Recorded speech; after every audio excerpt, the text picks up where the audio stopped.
Pagbasa mula sa aklat ng Henesis. Nagpakita si Yahweh kay Abraham sa may tabi ng mga sagradong puno ni Mamre. Nooy kainitan ng araw at nakaupo siya sa pintuan ng kanyang tolda. Walang ano-ano'y may nakita siyang 3 lalaking nakatayo sa di kalayuan. Patakbo niyang sinalubong ang mga ito at sa kanila'y yumuko nang halos sayad sa lupa ang muka at sinabi, "Mga Ginoo, kung inyong mamarapatin, tumuloy po muna kayo sa amin. Magpahinga muna kayo rito sa lilim ng puno at ikukuha ko kayo ng tubig na panghugas sa inyong mga paa. Ipaghahanda ko na rin kayo ng makakain para lumakas kayo bago kayo maglakbay. Ikinagagala ko kayong paglingkuran habang naririto kayo sa amin."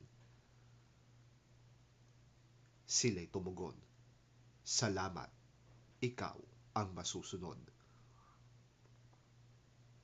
Dali-daling pumasok sa tolda si Abraham at sinabi kay Sarah, "Dali, kumuha ka ng 3 takal ng magandang harina at gumawa ka ng tinapay."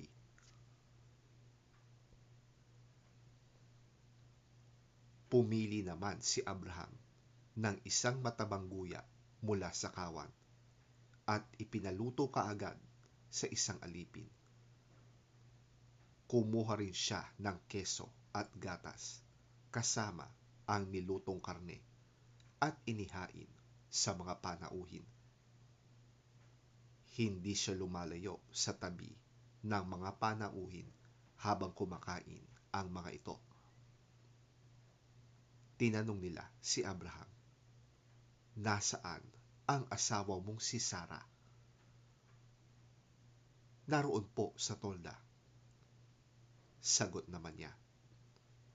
Sinabi ng isa sa mga panauhin, "Babalik ako sa 1 taon sa ganito ring panahon at pagbalik ko'y may anak na siya."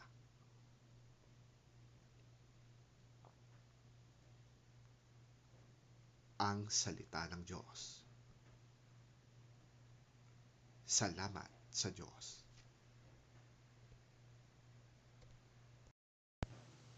Pagbasa mula sa sulat ni Apostol San Pablo sa mga taga-Kolosas.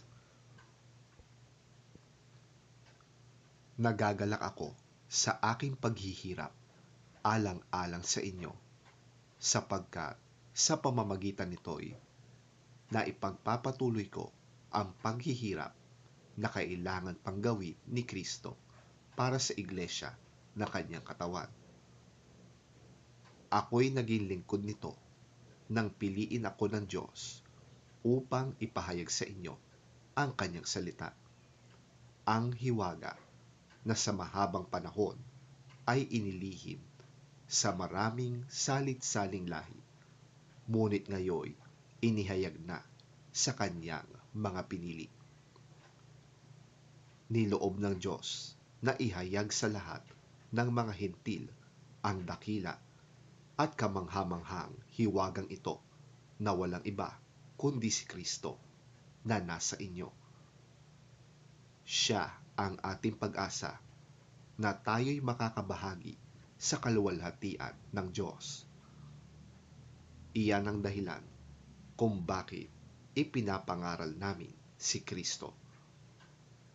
Ang lahat ay aming pinapaalalahanan at tinuturuan ng may buong kaalaman upang maiharap namin sa Diyos ang bawat isa ng ganap at walang kapintasan dahil sa kanilang pakikipag-isa kay Kristo.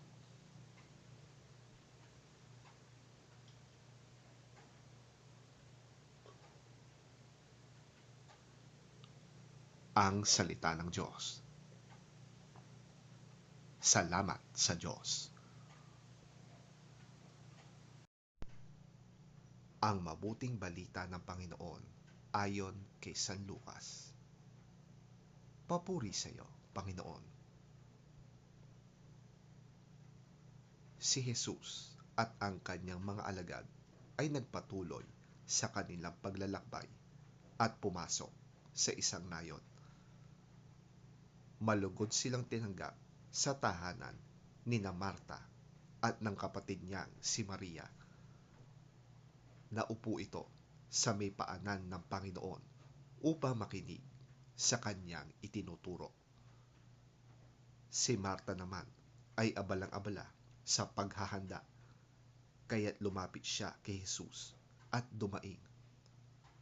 Panginoon, baliwala po ba sa inyo na pinababayaan ako ng kapatid kong maghanda ng nag-iisa? Sabihan nga po ninyo siyang tulungan naman ako.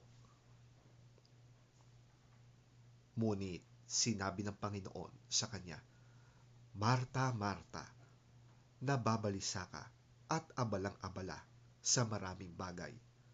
Ngunit iisa lamang ang talagang kailangan. Mas mabuti ang pinili ni Maria at ito'y hindi aalisin sa kanya.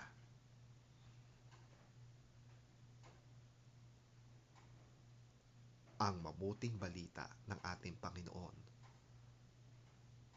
Pinupuri ka namin, Panginoong Hesukristo.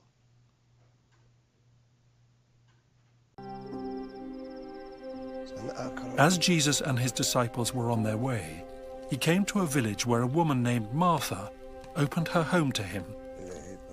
She had a sister called Mary, who sat at the Lord's feet listening to what he said. But Martha was distracted by all the preparations that had to be made. She came to him and asked, Lord, don't you care that my sister has left me to do the work by myself? Tell her to help me.